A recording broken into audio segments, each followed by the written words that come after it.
প্রিয় শিক্ষার্থীরা, আশা করি তোমরা সকলেই ভালো আছো। আমি সাব্বির স্যার আজকে তোমাদের মাঝে ন্যারেশনের আরেকটি গুরুত্বপূর্ণ ক্লাস নিয়ে হাজির হয়েছি। তাহলে চলো আজকে ক্লাসটি শুরু করা যাক। আজকের ক্লাসে আমরা শিখব ডাইরেক্ট ন্যারেশন থেকে ইনডাইরেক্ট ন্যারেশন করতে হলে যেসব জায়গায় পরিবর্তন করতে হয়। প্রিয় শিক্ষার্থীরা, গত দুটি ক্লাসে তোমাদেরকে আমি শিখিয়েছিলাম ন্যারেশন করতে হলে ধারাবাহিকভাবে 5টি কাজ করতেই হয়। সেই কাজগুলো ছিল রিপোর্টিং ভার্বের পরিবর্তন, লিঙ্কারের পরিবর্তন, পার্সনের পরিবর্তন, টেন্সের পরিবর্তন এবং ওয়ার্ডস বা ফ্রেজের পরিবর্তন। আজকে আমরা একটি উদাহরণের মাধ্যমে এই পরিবর্তনগুলো দেখব যে ডাইরেক্ট ন্যারেশনে কোনগুলো reporting verb, linker, person, tense, word বা ফ্রেজ, এবং এগুলো ইনডাইরেক্টে যখন আমরা করব তখন কিভাবে পরিবর্তন করব সেটি আজকে আমরা এক নজরে দেখে নিব। তাহলে প্রিয় শিক্ষার্থীরা, আমরা যদি উদাহরণের দিকে লক্ষ্য করি, এখানে he said I am going to school now. এখানে আমরা দুটো অংশ দেখতে পাচ্ছি। একটি অংশ আমরা দেখতে পাচ্ছি ইনভার্টেড কমা দ্বারা আটকানো রয়েছে। প্রিয় শিক্ষার্থীরা, ইনভার্টেড কমা দ্বারা আটকানো অংশটিকে বলা হয় রিপোর্টেড স্পিচ।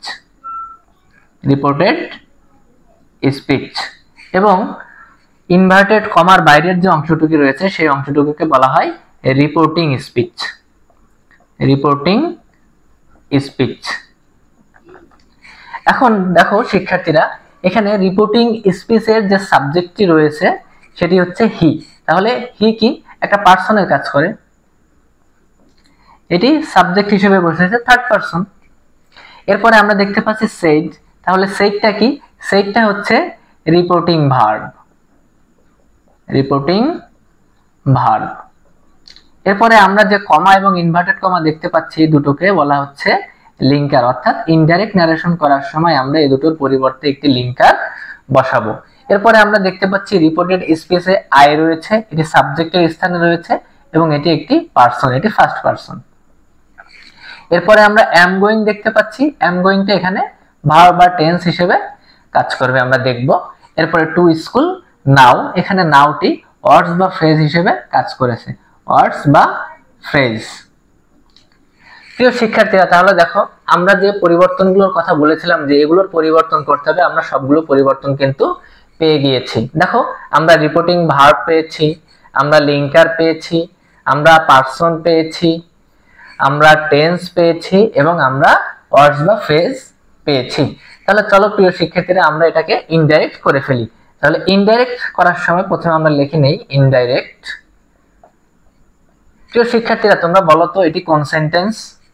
আমরা বলেছিলাম কোন সেন্টেন্স যদি সাবজেক্ট দ্বারা শুরু হয় এবং ফুল স্টপ দ্বারা শেষ হয় তাহলে সেই সেন্টেন্সটি হবে অ্যাসার্টিভ সেন্টেন্স। তাহলে ন্যারেশন করতে হলে, অর্থাৎ ডাইরেক্ট থেকে ইনডাইরেক্ট ন্যারেশনে যখন আমরা যাব, বাক্যটি যদি অ্যাসার্টিভ সেন্টেন্স হয় তাহলে এর বেশ কিছু পরিবর্তন রয়েছে। তন্মধ্যে রিপোর্টিং ভার্বের পরিবর্তে আমরা বসাবো টোল্ড। যথারীতি হি বসে যাবে। তাহলে হি টোল্ড। এখানে যে লিঙ্কারের কথাটি বলা হয়েছে, অর্থাৎ কমা এবং ইনভার্টেড কমা উঠে অ্যাসার্টিভ সেন্টেন্সে বসে দ্যাট। তাহলে হি টোল্ড দ্যাট। এরপরে দেখো আমরা পার্সনের পরিবর্তন করি। আই রয়েছে, আই ফার্স্ট পার্সন। সাধারণত ফার্স্ট পার্সন হলো এটা রিপোর্টিং স্পিচের সাবজেক্টকে ধরে। তাহলে আই হচ্ছে ফার্স্ট পার্সন, রিপোর্টিং স্পিচের সাবজেক্ট ছিল হি, তাহলে সাবজেক্টের স্থানে কি বসাবো? আমরা হি বসাবো। এরপরে আমরা বলেছিলাম টেন্সের পরিবর্তন করতে হবে। টেন্সের ক্ষেত্রে প্রেজেন্ট টেন্স থাকলে পাস্ট টেন্স হয়, পাস্ট থাকলে পাস্ট পারফেক্ট হয়। তাহলে অ্যাম গোয়িং এটা একটি প্রেজেন্ট কন্টিনিউয়াস টেন্স, তাহলে এখানে হবে পাস্ট কন্টিনিউয়াস টেন্স।